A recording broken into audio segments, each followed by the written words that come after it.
This free step-by-step video comes to you directly from Haynes.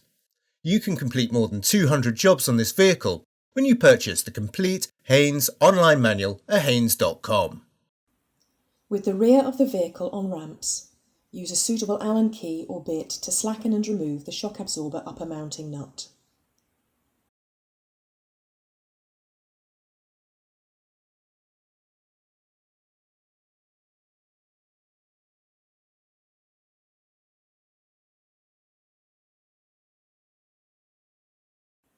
Unscrew the lower mounting nut.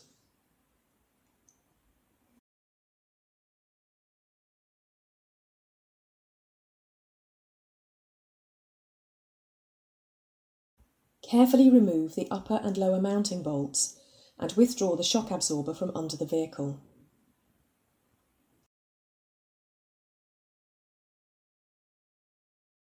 Apply a little grease to the mounting bolts, then manoeuvre the shock absorber into position.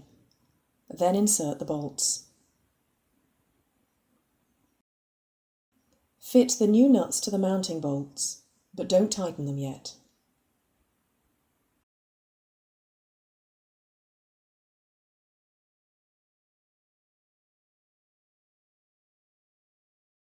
Measure the distance between the shock absorber bolt centres and load the vehicle by adding weight to the luggage compartment until a distance of approximately 315 mm on van models or 340 mm on Multispace and Combi models is obtained between the bolt centres.